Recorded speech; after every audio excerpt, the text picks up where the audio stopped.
What's up guys, and welcome back to another episode of CNC. It's episode number 27, and we're starting today's episode off with a look at the Champions League group. As you can see, Group G drawn in the last episode. The winners of the Carabao Cup, Manchester City, Lyon, and also Lokomotiv Moscow, the Russian side as well. And real briefly, before we dive into today's episode, I don't tend to, ask for football opinions or questions on my channel nowadays, just because it causes a lot of drama and a lot of arguments, but obviously, yesterday, Spurs losing the Carabao Cup final to Man City. Harry Kane, how much longer is he going to stay at Spurs? What do you guys think? Do you think he'll stay at Spurs for the rest of his career in the hope that he might one day be able to win a major honour with Tottenham? I mean, he's going to go down as a club legend anyway, right? But obviously, another failed achievement, another failed trophy for Kane to get.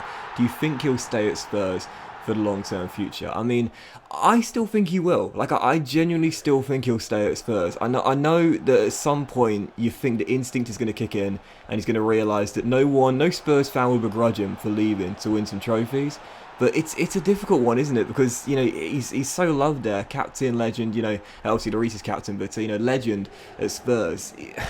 It's a difficult one, really difficult. Obviously, so many people having their opinions about it yesterday. What do you guys think? Let me know in the comment section down below. Do you think he'll leave in the summer transfer window? Do you think he'll stay for maybe one more year? Obviously, now that Mourinho's gone, who Spurs will bring in to replace him, we don't know. But yeah, let me know in the comment section down below. Harry Kane, how long he's going to stay at Spurs as he still searches for his first major honour. Anyway, the first game of the group was against Lyon away in France, and check this out as well, come full time. Lost the game 2-1 regardless, but look at this celebration here. I remember the first time I saw it, I think it was Iceland in Euro 2016. That's one of the really cool new animations on this year's FIFA on the PS5.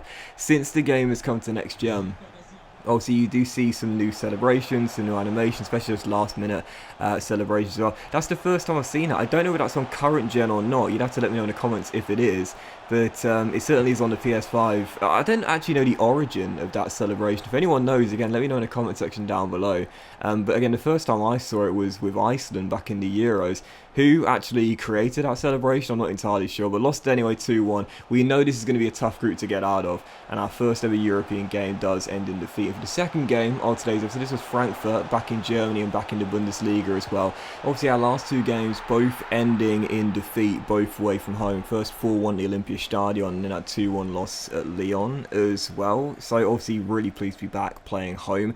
It is a psychological thing. Obviously, there is no boost to your player's ability or weakness in a player's ability when you play away from home, but it is a psychological thing. Like when I've lost away, I feel like playing next game at the home stadium makes me feel a lot more confident. I always feel like I'll be able to get it right the next time and win, and we did there as well, 3-0 against Frankfurt in that one.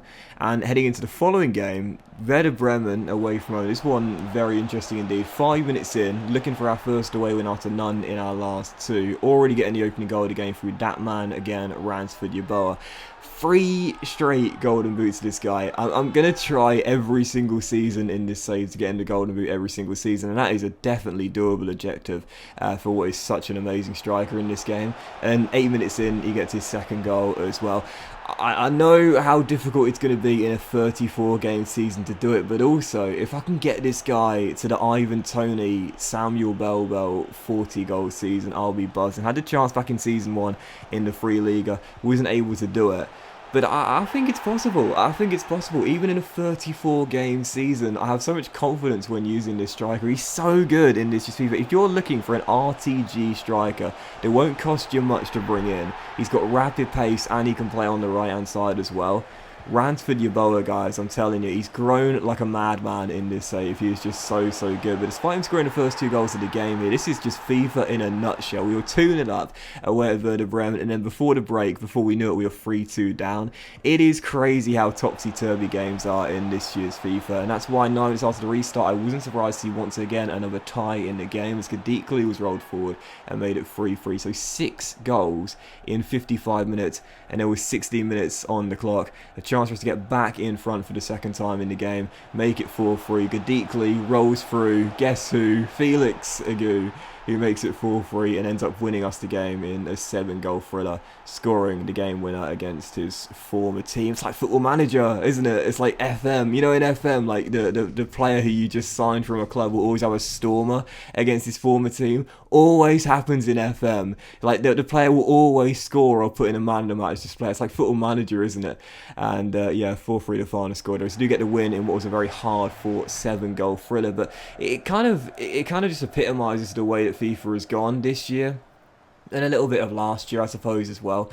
I feel like the games are just, I would never say they're too action-packed, but scoring and conceding goals, I think in FIFA has got just a little bit too simple and obvious as well. I mean, momentum, I think in particular in FIFA as well. You see in this game here against Lokomotiv Moscow, just want to have a real brief chat about this here. I think momentum in FIFA is just way too overpowered, and you know, I don't believe in scripting. I'm not sure I believe in handicap either. I know it's a very common debate. The big three. What do you believe in? Scripting, handicap, momentum. I don't believe in scripting. I don't believe in handicap. That goes both for offline and online games. I don't believe in that. But momentum, I definitely am a firm believer is part of the game, and I think rightfully so as well. I've mentioned this before. If you actually watch football, if you watch team sport and even individual sport as well, momentum is a real thing. It's a psychological thing, but it's a real thing. When someone's got, if we're talking just analogies here, if we're looking like boxing, for example, when a boxer has one boxer on the ropes, it's momentum, and then it can flip, and then it can change. It's the same in team sport as well. If we are going to use football as the example here, you see it oftentimes. When a team's feeling confident, a team's taking the game to the other side, momentum helps them generate that kind of energy.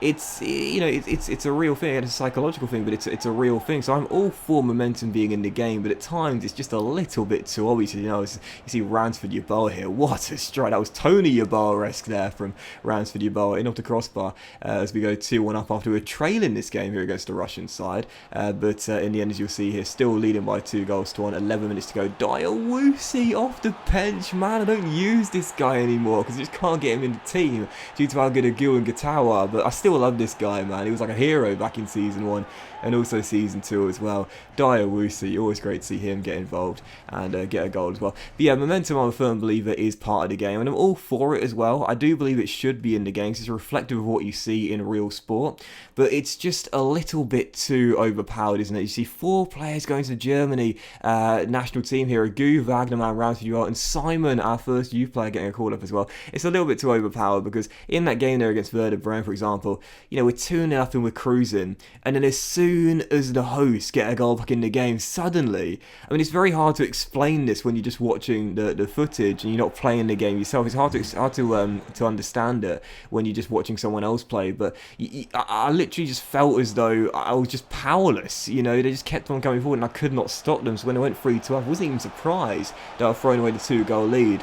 But when I got the leveller in the second half to make it 3-3, momentum totally changed in my favour, and then I was just hammering them, and it's just a little bit too obvious. It does happen both online and offline as well. I notice it whichever I'm playing, against the AI or against a real human. It is very, very what's the word here? It's just a little bit too much. It's a little bit too much. It's a little bit too strong. And I feel as though it's something that EA do need to tone down, because it's one of the reasons why you see games have so many goals in them now as well, like games finishing like 4-2, 6-3, because it's very easy for a team to gain like 100% momentum and just hammer the other team until they get some more goals on the board. It is just a bit too strong, I feel. And I think it's one of the many things the EA need to look into in next year's game. But so following that, we had FC Cologne here. As you saw a brief look at the group table on the back of the win there against Lokomotiv Moscow. It's still going to be so tough for us to qualify. We know that. 2 games in, and sat in 3rd place. But we followed that win up there with a 4-0 win here against FC Cologne. Ransford Yeboah, yet another brace. And as you can see, to start the season off, 7 games in, 6 wins, just a 1 defeat. That coming Olympia Stadion, 1 point behind Wolfsburg, who lead the way with 6 wins in their first 7. Bayern not off to a great start this season.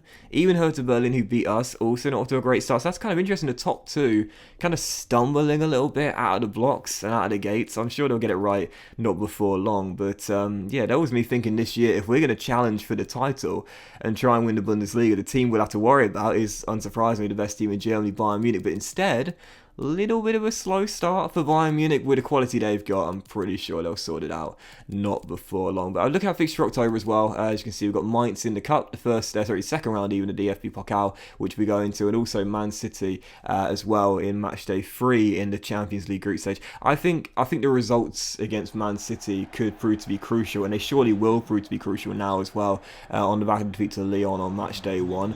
You know, they look as though they're surely the strongest team in the group. They are the holders of the competition as well, but if we can get some points off them, both at the Etihad and in Germany as well, then maybe, just maybe, we'll qualify. But I'm pretty sure just the head-to-head record will have to beat Lyon regardless in the reverse fixture. That comes on match day 5 in the group as well. But still fun in that first game of October. As you can see, Stuttgart here away from home. Great team to do an RTG with in Germany. You mentioned before, there are so many amazing sides to use in Germany in this year's FIFA. Stuttgart definitely one of them. The Mercedes-Benz Arena, really class. They've got some lovely kits as well. They're such clean kits, Stuttgart's kits. It's very hard to explain how they look. They just look really clean, you know what I mean?